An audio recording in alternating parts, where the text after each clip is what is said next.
Olá a todos, essa é mais uma entrevista do projeto Mulheres nas Ciências Florestais da Universidade Federal Rural do Rio de Janeiro. Eu sou a professora Cláudia, coordenadora do projeto, e hoje a gente está com a Fernanda Pieruzzi. Ela é analista ambiental e pesquisadora do Laboratório de Produtos Florestais no setor de Química do Serviço Florestal Brasileiro. Quem vai conduzir a entrevista é o Alessandro, e eu agradeço desde já a presença da Fernanda. Obrigado, professora Cláudia, por passar a palavra, agradecer a Fernanda pela presença aqui, concedendo essa entrevista para o nosso projeto.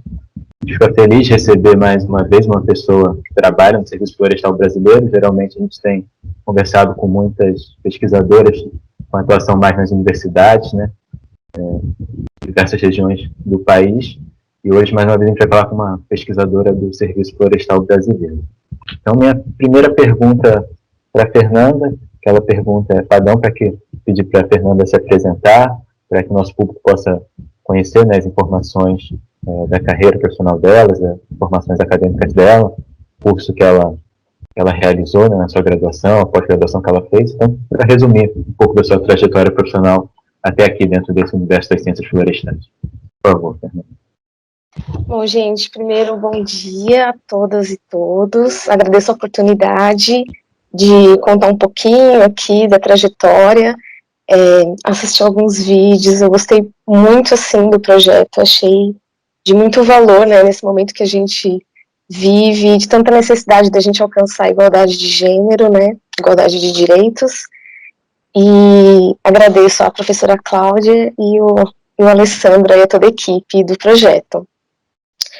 Bom, a minha trajetória rumo às ciências florestais, ela não foi, assim, muito direta, né, eu sempre gostei de biologia, quando era criança, adolescente, imaginava ir para a área de biológicas, mas também gostava de história, gostava das humanas, e aí eu pensei em fazer paleontologia, enfim, eu fiquei, assim, um momento meio perdida, e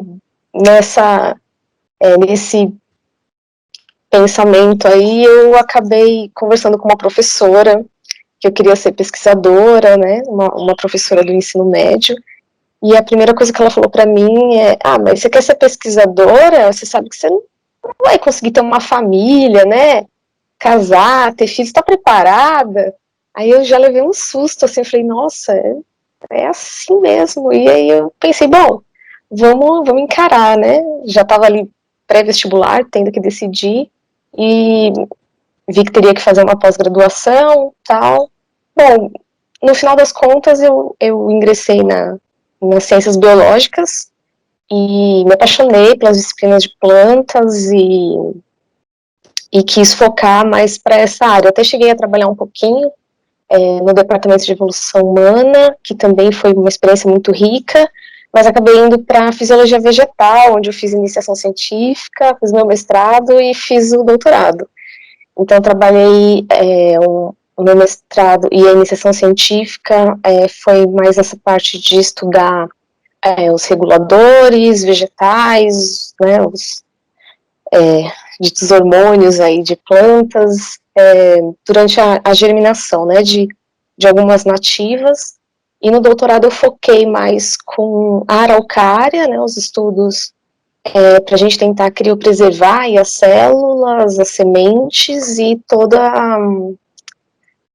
uma parte da fisiologia, né, envolvida aí nessa questão. Então foi mais ou menos esse o tema do meu doutorado, a gente entender um pouquinho como é que funciona os efeitos fisiológicos aí na criopreservação para a gente tentar ter sucesso nessa, com uma espécie que é recalcitrante, né, em extinção.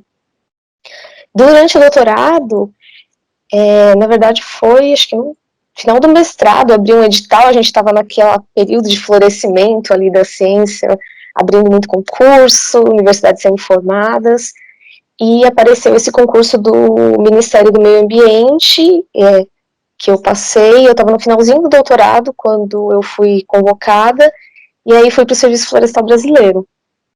E aí passei um tempo trabalhando no Inventário Florestal Nacional, então foi uma experiência muito rica também, porque ali a gente trabalhava numa equipe multidisciplinar, né, então com os engenheiros florestais, agrônomo, biólogo, era engraçado, porque foi a primeira vez que eu senti também um pouco...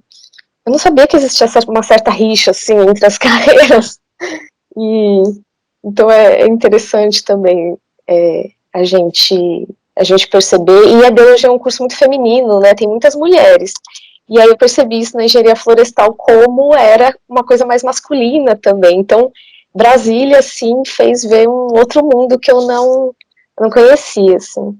E depois de um tempo eu fiquei com muita vontade de voltar para a pesquisa científica, e aí consegui ingressar no laboratório de produtos florestais, que é onde eu estou hoje, que tem uma equipe também incrível, são várias áreas temáticas, né, que estudam a aplicação das madeiras, a forma de conservar, estudos anatômicos, então o foco em espécies nativas, mas que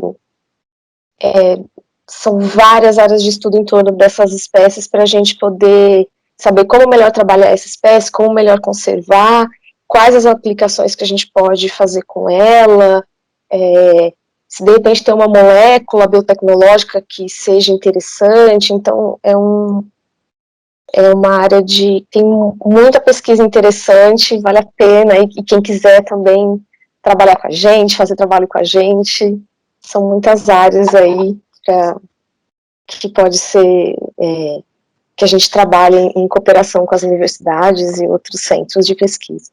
Até algumas coisas que você já adiantou, né? A gente vai perguntar agora de maneira mais específica, já entrou um pouquinho na questão de gênero, né? Comparando a engenharia florestal com a biologia. Eu sou engenheiro florestal, né? A professora Cláudia também é engenheira florestal. A gente percebe que também, biologia tem mais gente. A engenharia florestal no início tinha bem mais homens, mas isso tem mudado.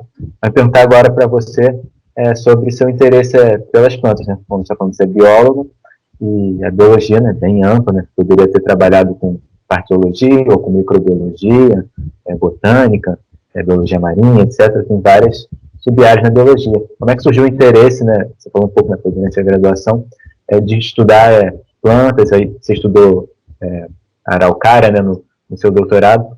Quando é que mudou esse rumo para você? Porque a gente percebeu que você, desde o início, você citou, né, que você tinha interesse em ser pesquisadora, né, ser cientista, mas quando você quis se tornar uma pesquisadora que ia estudar especificamente as plantas?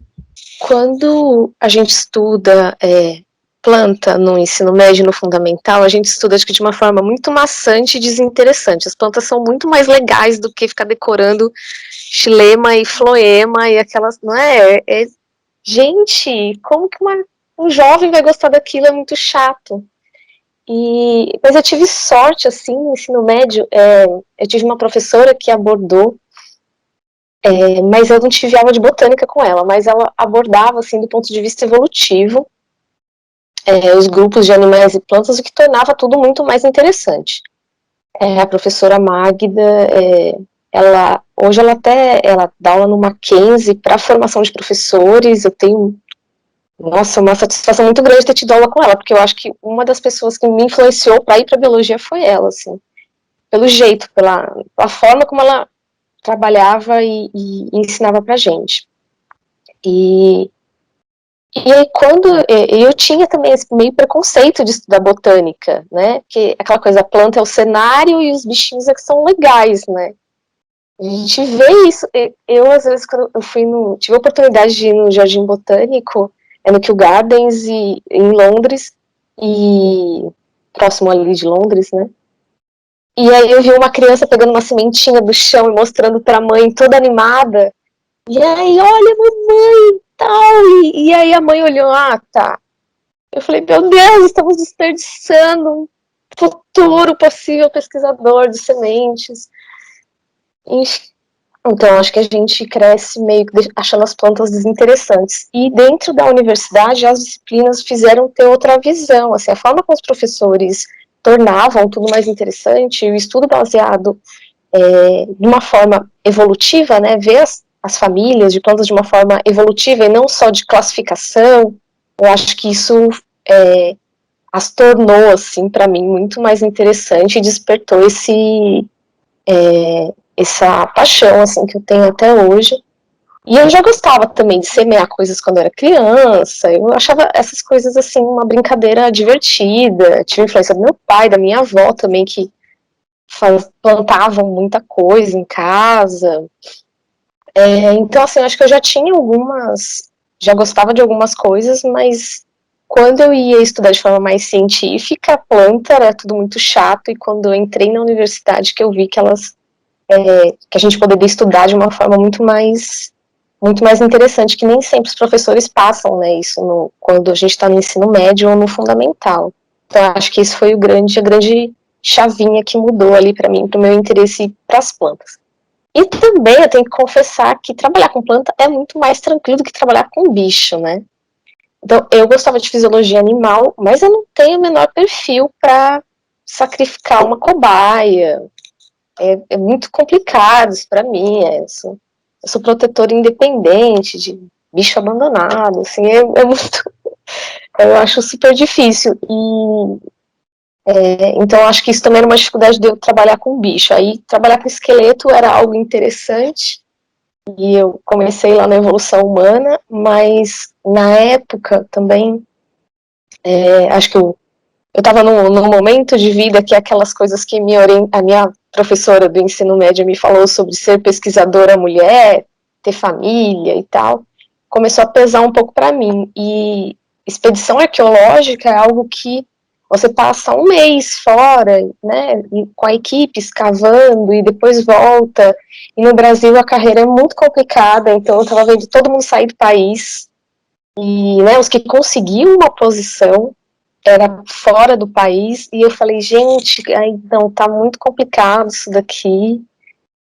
E durante uma escavação também eu comecei a me interessar por sementes, aí eu conversei com meu companheiro da época, ele falou, por que você não vai para alguma outra área que tenha planta, você está gostando de planta, e aí é mais tranquilo, você não tem que viajar tanto, e aí eu acabei indo também procurar algo mais que não exigisse essa dedicação, né, essa disponibilidade de tempo tão grande. Então, acho que foram várias coisas que influenciam e que, por ser mulher, de novo, acaba, acho que, influenciando e pegando mais ainda, né? E aí que eu fui desci um andar do prédio e fui para a fisiologia vegetal. Fazendo esse gancho agora, né, que você citou agora no final da sua fala, a condição de você ter sido mulher, que isso até pode ter condicionado um pouco, né, sua decisão durante sua trajetória acadêmica, né, qual área seguir. Às vezes a gente vê algumas áreas mais dominadas por mulheres ou por homens, às vezes tem realmente justificativas baseadas no gênero. Então, perguntar sobre isso, né, uma pergunta que nós sempre fazemos aqui para as nossas convidadas, se houve alguma experiência profissional ou experiência durante seus anos de academia, em que o gênero foi uma condição relevante. Você já vivenciou ou percebeu alguma situação de preconceito de gênero no seu ambiente de trabalho ou no ambiente acadêmico? Você citou aí, já um pouco antes, o inventário florestal, né, que percebia esse ambiente mais masculino. Então, se você tiver alguma situação para narrar para a gente. Eu acho que tem várias, assim, situações, algumas mais sutis, né, outras mais escancaradas.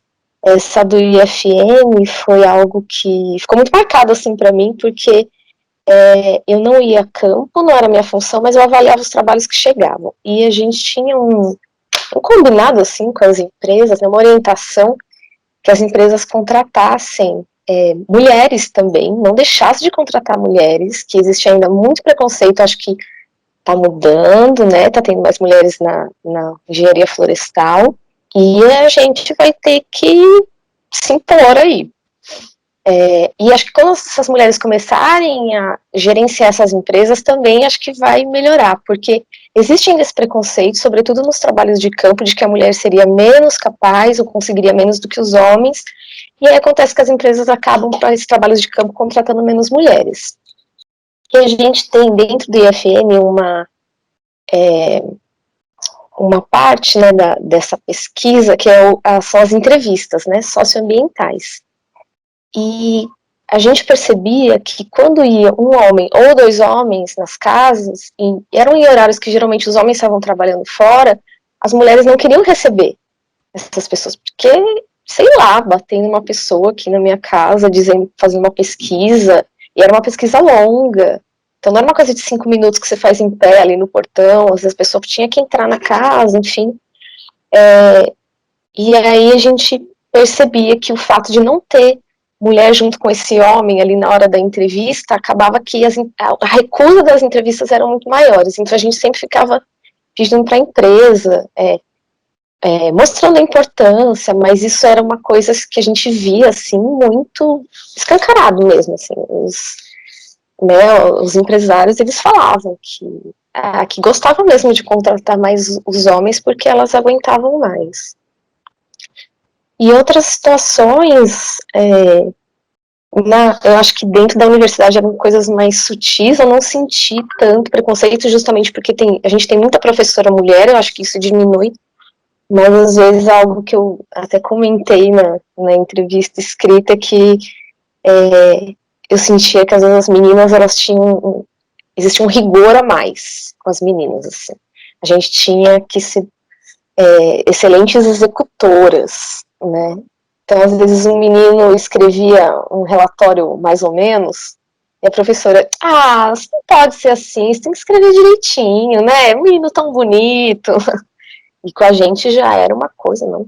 Só que é inaceitável, sabe? Então, acho que tinha um rigor, e eu acho que é muito pelo histórico, né? A gente vê quanto foi a luta dessas mulheres que chegaram antes, né, para se colocar, para se posicionar. Então, é uma coisa que eu acho que elas passaram e acabavam transmitindo, assim, passando para a gente também, esse rigor, porque elas tiveram que ser muito boas para poder estar ali, né, e se exigir muito. Então, acho que é uma coisa que elas acabavam passando, assim, pra gente até, acho que errava um pouco a mão, que algumas meninas não aguentavam mesmo, e saíam e desistiam, eu não sei o que fazer pesquisa, mas é isso, que às vezes a gente não consegue entender o que está por trás, né, daquela atitude. Então, acho que fazer essa análise, assim, às vezes mais psicanalítica da coisa ajuda também a entender alguns comportamentos e a gente não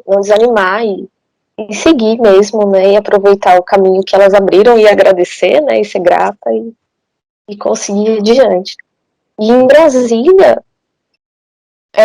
eu visualizo assim, tem uma questão da distribuição de cargos, né, e quando você tem um governo como o da Dilma, por exemplo, que faz questão de valorizar essa questão da equidade de gênero, então coloca as ministras, coloca diretoras mulheres, coloca mais mulheres no comando, isso acaba se refletindo como num dominó que cai, né? Então, nas outras áreas a gente vai tendo essa preocupação também.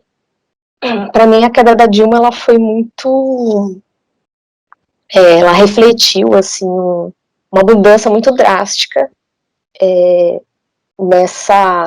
nesse pensamento. Então, ingressa o Temer e automaticamente já coloca todos os ministros homens, e aí isso também acaba se refletindo nos ministérios, e dos ministérios em tudo que ligada, né, ao governo federal. Então essas coisas, a gente precisa ter esses exemplos mais altos, né? A gente está vendo isso acontecendo em relação à pandemia, como a fala de um presidente, como o comportamento dele influencia no comportamento das pessoas, de outros órgãos, né, da sociedade como um todo, né? Então, eu vi um retrocesso nessa equidade de gênero, mas eu acho que, em termos de história, a gente tem a onda volta um pouquinho, mas ela vem de novo, né? A gente nunca volta totalmente lá para trás, a gente sempre continua avançando. E assim, em Brasília eu percebo isso, existe sim uma preferência por homens e nos cargos, mas acho que também a tendência é a gente ir mudando. A gente tem as metas aí de objetivos, as metas ODS, né, que a gente tem que cumprir até 2030, né, e não se fala, né, uma delas é equidade de gênero, e a gente não está avançando muito, e a gente nem fala sobre isso, né. eu acho, pelo menos no ministério onde eu tô, a gente não está trabalhando essa meta especificamente.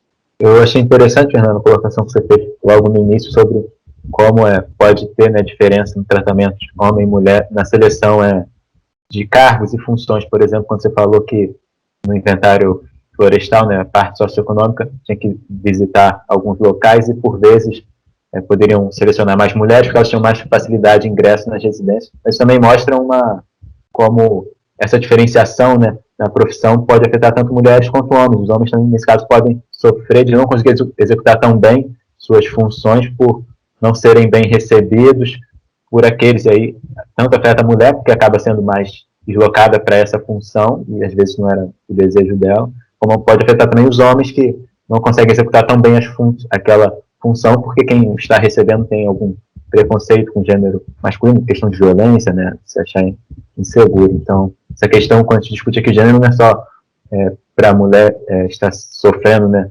alguma ação dos preconceitos existentes, mas acaba afetando os dois gêneros algumas vezes.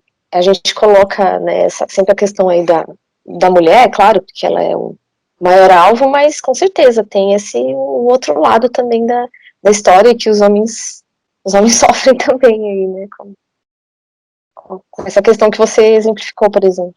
Queria te perguntar agora sobre o seu dia a dia de atuação no laboratório, né, produtos florestais. Como é o seu dia a dia, qual a sua atuação, né, como pesquisadora nesse laboratório, como a sua formação, né, enquanto doutora lhe ajuda, né, nas suas atividades profissionais, no momento, se você se sente realizada profissionalmente na sua carreira até o presente momento, e o que mais você espera poder galgar dentro do serviço florestal brasileiro? Eu me sinto realizada, assim, porque eu sou uma pessoa privilegiada, né, considerando a população brasileira. Eu tive a oportunidade de estudar numa universidade pública, eu passei a maior parte da minha vida estudando em escola pública, então eu sou muito feliz de hoje poder ser servidora, e como servidora trabalhar como pesquisadora. Acho que foi uma grande realização para mim, sem dúvidas. E hoje eu trabalho, né, dentro do laboratório de química, mais especificamente trabalhando com identificação, desenvolvendo tecnologias para identificação de madeira.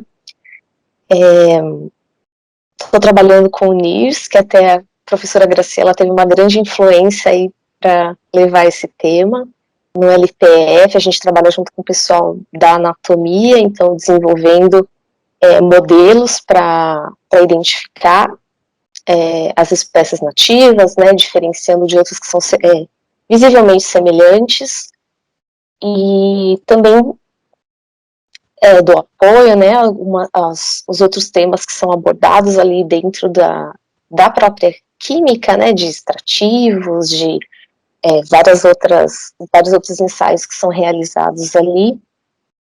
Eu também apoio o programa Arboretum, que hoje faz parte, né, do LPF, e é um programa muito legal também. Ele foi fruto de um TAC, de um termo de acordo de conduta, e com ele foi, né, a base dele ali no sul da Bahia, em Teixeira de Freitas, né, a Natália, que coordena ali o Arboretum, ela é engenheira florestal e bióloga também, e trabalha, então, demarcando matrizes, fazendo coleta, muda de espécies nativas, e agora eu estou ajudando eles com o conhecimento que eu adquiri, né, no mestrado e no doutorado, na minha formação, então, no estudo da conservação dessas sementes. Então, é um outro tema que eu venho trabalhando e que me satisfaz muito, porque ele vai ao encontro exatamente do que eu estudei na minha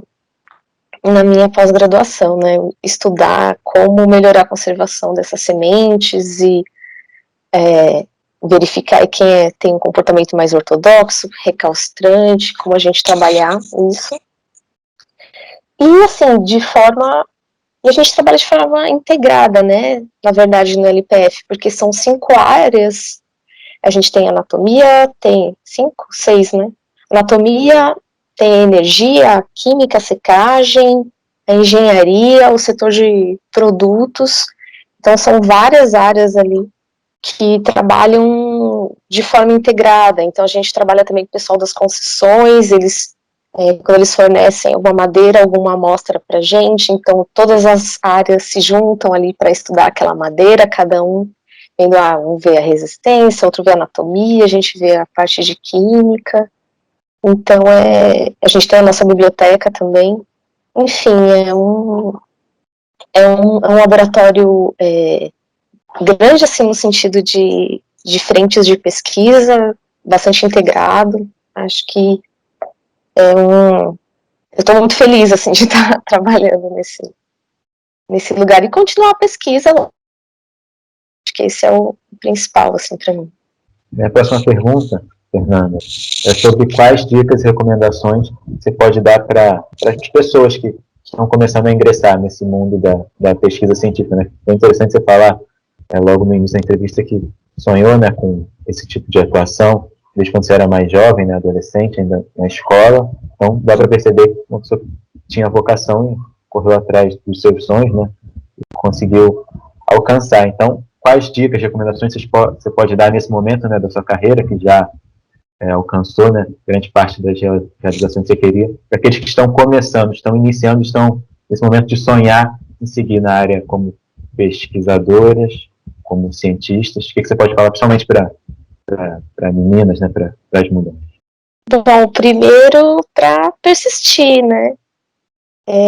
Porque às vezes a gente a gente perde às vezes muitas oportunidades, porque às vezes tem um pouco de vergonha, medo de falar com o pesquisador, e eu acho que o primeiro passo quando a estudante, seja homem ou mulher, mas se interessou por alguma área, está ali na graduação, vá atrás, visite o laboratório, converse com os orientadores, sabe? Peça para fazer estágio, tem que ser meio, às vezes, assim, meio cara de pau, assim, mas eu acho que isso é a dica principal, assim, porque também, às vezes, a gente idealiza uma área e quando vai trabalhar não é bem aquilo, então acho que é bem importante a gente ler alguns trabalhos, ver se gosta, experimentar e principalmente conversar, né, com esses pesquisadores que você acha que tem alguma afinidade e tentar ingressar. A professora Graciela, até na entrevista dela, eu assisti, ela falou assim, a gente recebe muitos nãos, e é isso mesmo, né?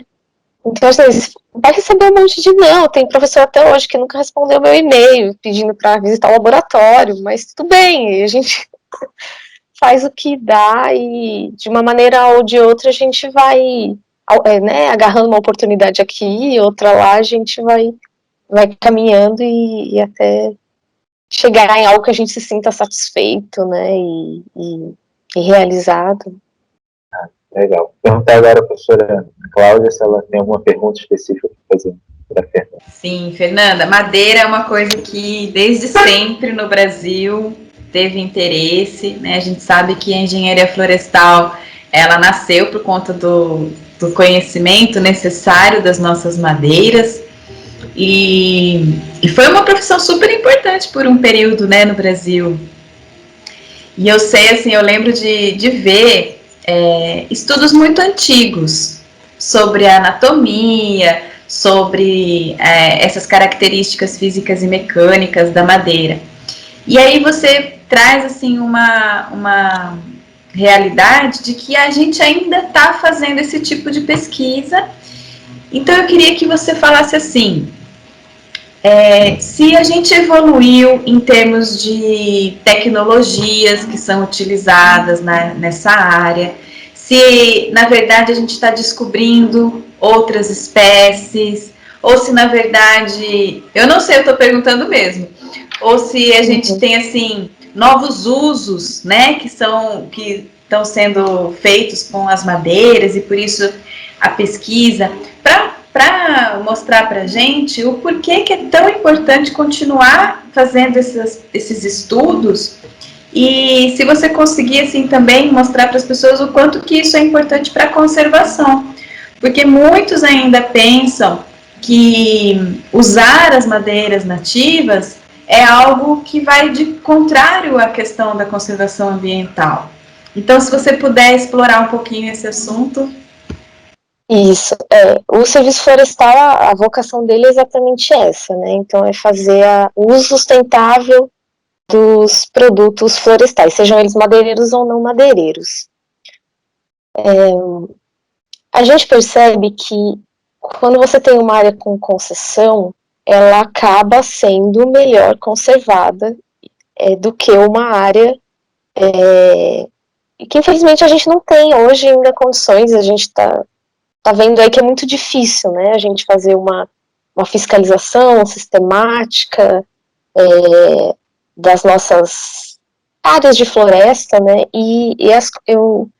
eu entendo, eu vejo hoje que essas áreas de concessão, elas acabam ajudando na conservação, né, no sentido que elas são melhor controladas.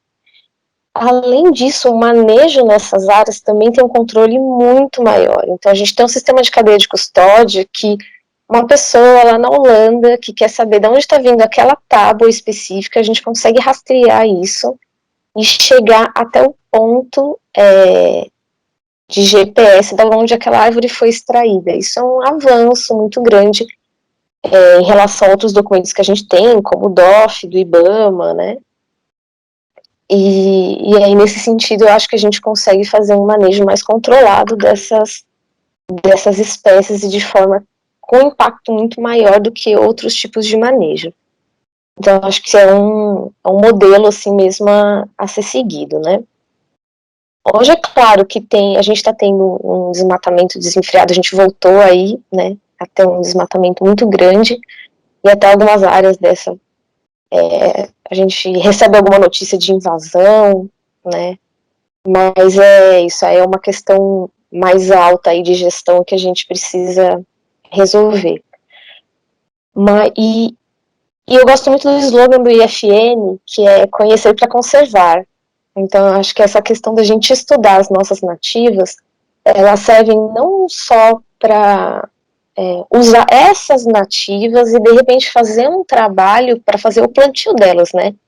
Porque a gente também precisa, tem um mogno interessante, como é que a gente faz o plantio dele, né? Então, será que não vale a pena a gente também estar estudando? Isso é uma frente que, por exemplo, a gente não tem lá no LPF, acho que mas outras universidades, enfim, né, outros pesquisadores trabalham com isso, e é muito importante, assim, para a gente poder estar utilizando essas madeiras que elas têm propriedades que outras não têm, né, e também conhecer as nossas espécies, elas também auxiliam a gente a escolher outras que tenham propriedades semelhantes. Tem um colega nosso que está trabalhando vendo as propriedades de algumas madeiras, as propriedades acústicas da madeira para usar para instrumentos. Então, por exemplo, a da alberja, o pessoal usava muito, fazer arco de violino, mas por que ela é tão apreciada assim? Quando a gente vai ver, não tem tanto estudo. Então, tem alguns estudos de anatomia que os nossos colegas estão fazendo, e a partir disso a gente pode começar a procurar essas características em outras espécies que não são tão afetadas aí, né, que estejam em risco de extinção. Então, acho que conhecer é sempre muito importante, não só para fazer o melhor uso daquela espécie, mas também para estar procurando outras espécies de repente, crescimento mais rápido, ou que já são mais domesticadas, para a gente estar utilizando essa madeira, né. Acho que a gente nunca vai deixar de usar. Madeira é um elemento importante para a sustentabilidade, né, muito mais do que ferro e cimento, e acho que a gente tem que saber usar, né, os nossos recursos aí da melhor maneira possível. Acho que a pesquisa vem ao encontro disso. Fernanda, e aí você trabalha com a parte química da madeira também, né? Isso, lá no laboratório a gente faz também umas análises nesse sentido. E você consegue contar pra gente, assim, algo algo assim que te surpreendeu desde que você está trabalhando com isso, que você não esperava, alguma coisa que para você foi, assim, muito gratificante profissionalmente de encontrar, de conhecer? Eu acho que tem várias coisas assim que a gente vai vendo, vai descobrindo em pesquisas nossas e de outros colegas também. Eu acho que essa parte de identificação, que é uma coisa físico-química, é algo que me surpreende, que me surpreendeu bastante. Então a gente conseguiu desenvolver um modelo para identificar. A gente está trabalhando, por exemplo, com Berthollet agora, e com outras espécies semelhantes, desenvolvendo um modelo de identificação. Então é muito legal quando a gente consegue desenvolver um modelo e conseguir diferenciar uma espécie da outra e pensar que aquilo pode ser usado para uma fiscalização ambiental, né, de uma tora de madeira. Tem algo que um colega está vendo agora, os cristais presentes na madeira e quanto isso influencia, né, nessas propriedades acústicas. Foi um dia que eu achei muito... Uma coisa bem bobinha, na verdade, mas que te dá... A gente para pensar num monte de coisa que pode estar acontecendo ali. Eu peguei uma caixa de madeira que tinha de pedacinhos de pau-brasil, e acho que era de pau-brasil. E aí parecia um vidro batendo no outro, assim, eu falei, gente... Aí eu virei pro meu colega de anatomia, que isso, Alexandre? Por que faz esse barulho? Aí eles, não, a gente está estudando mesmo as propriedades acústicas, tal, porque é uma espécie que tem muito... Não me lembro agora exatamente se era o pau-brasil, mas era alguma espécie que tinha muitos cristais, e aí eles estavam estudando isso. Eu falei, gente, fantástico, olha isso. E é isso, gera muita pesquisa, muita publicação com espécies que estão aí há muito tempo e que de várias coisas que não foram exploradas ainda, né? A gente acha que já estudou muita coisa, mas é que nem você falou, tem muita coisa ainda para estudar. Então, Fernanda, assim, eu acho que você realmente chegou, né, no que você desejava lá na sua adolescência, né, alcançou, assim, o nível de pesquisadora. E aí, no começo da entrevista, você falou daquela preocupação que as pessoas te passaram, de, você não vai ter família, você não vai conseguir lidar com tudo. E é realmente assim? Eu acho que a gente tem que se impor um pouquinho. Eu acho que tem sim essa influência, alguns afazeres, assim, alguns papéis femininos ainda são muito fortes, né, acho que na nossa sociedade. Eu mesma, eu prorroguei muito tempo, assim, questão da maternidade, eu tô no projeto Mãe, tá meio que rolando agora, para ter uma família, porque a gente fica, eu acho que a pesquisa ela tem mesmo uma dedicação grande e às vezes é difícil conciliar, né? E uma coisa assim, eu estava até refletindo com o meu companheiro esses dias, que eu falei assim, você já reparou que o trabalho feminino, tipicamente feminino, ele é valorizado, ele passou a ser valorizado quando os homens começaram a fazer, né? Então eu super aplaudo os amigos que começaram a compartilhar com as mulheres o cuidado dos filhos, né, esse tipo de coisa, mas meio que é isso, assim, acho que eles estão descobrindo isso agora, e quando os homens fazem, a gente aplaude, e tem que aplaudir mesmo, porque isso tem que ser compartilhado, mas quando uma mulher faz é o trabalho dela, qual a grande questão, né? Então é isso, o filho, né, o pai que leva ali o filho pro trabalho, ai, que lindo, nossa, ele ajuda a cuidar. Quando tá a Manuela Dávila amamentando ali no Congresso, o pessoal já olha meio torto. Então, eu acho que a gente ainda tem um pouquinho, sim, esse peso dentro da sociedade, mas também está mudando. E eu acho que claro, o companheiro que a gente tá, se ele te apoia ou não, né, e isso vale para os dois lados também. Eu vejo isso também, viu, Alessandro? Não é só uma questão só em relação à mulher, não, mas as mulheres cujo companheiro é um pesquisador também, elas têm que dar um apoio aí. E a gente percebe que isso faz toda a diferença, né, para o profissional mesmo, né, esse apoio mútuo aí. Então acho que ainda existe um pouco, mas a gente vai conseguindo enfrentar também. É isso mesmo, concordo com você, né? A gente tem os dois lados para que se auxiliem, né? Acho que o que você falou vai muito da igualdade de gênero dentro de casa, né? A gente fala muito da igualdade de gênero nas relações profissionais, mas dentro de casa mesmo, em que os dois fazem parte, né, da administração do lar. Engraçado que esse negócio de administração do lar, não sei se vocês são jovens e não lembram disso, mas o curso de economia doméstica existiu, né? E ele era, assim, um curso que predominava a mulher nesse curso, porque nenhum homem ia fazer economia doméstica. Então, é como se, assim, aquela que queria continuar os estudos, a opção dela era fazer economia doméstica. Ela não podia querer fazer engenharia agronômica, né, que na Exalc em Piracicaba era engenharia agronômica, e depois passou a ter economia doméstica, porque era o curso que podia mulher. As mulheres podiam fazer, né? O curso evoluiu tanto que hoje ele é economia, né, ligada a ciências agrárias.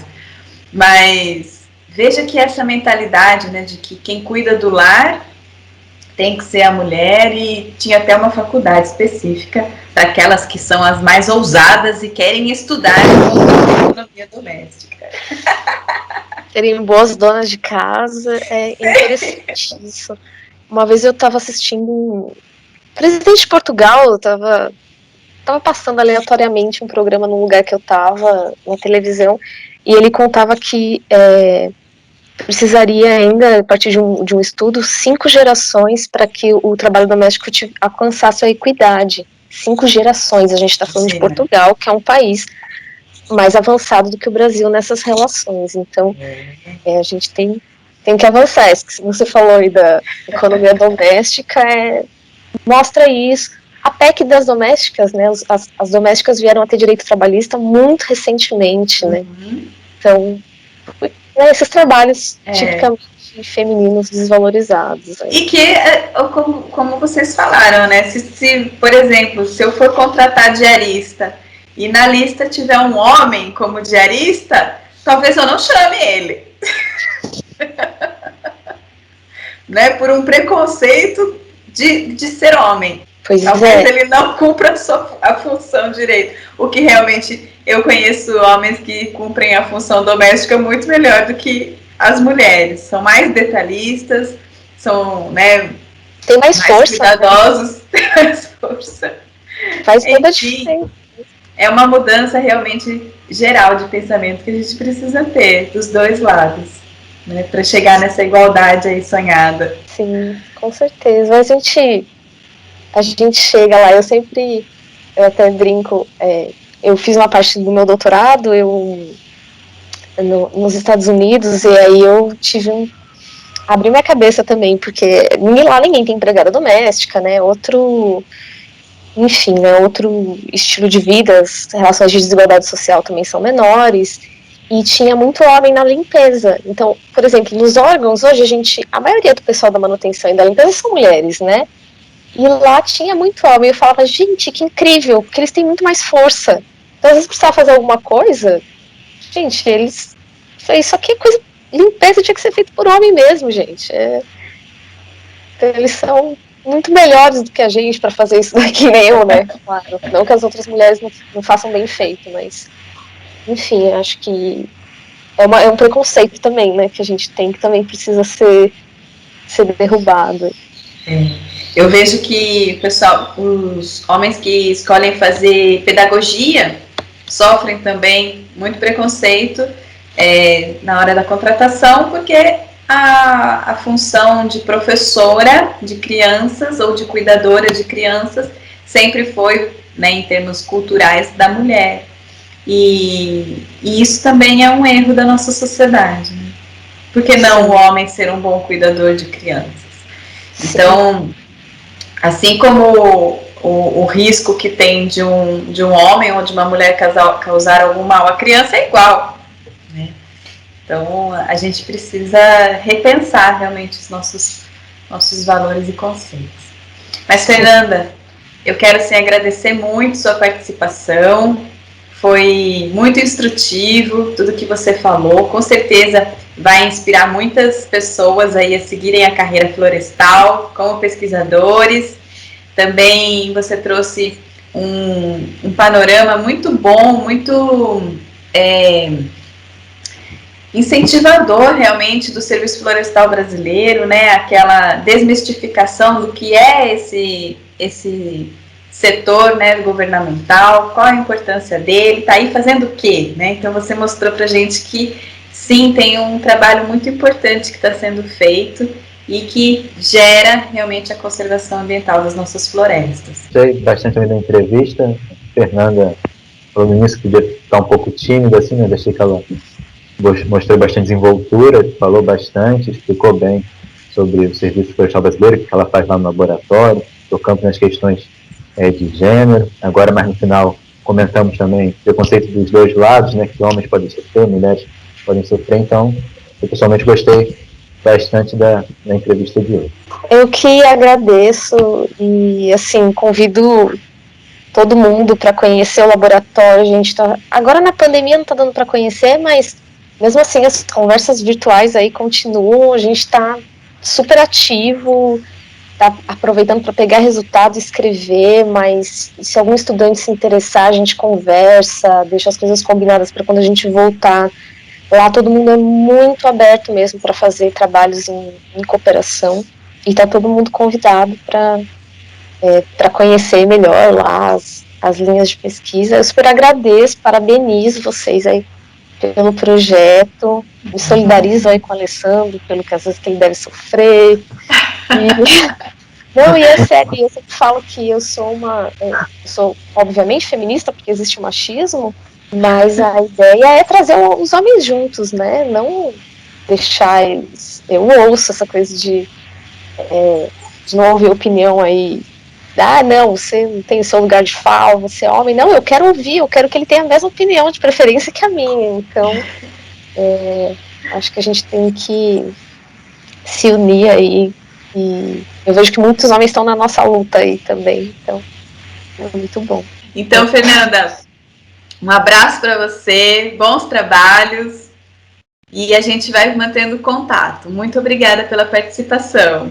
Obrigada, gente. Até. Tchau. Tchau.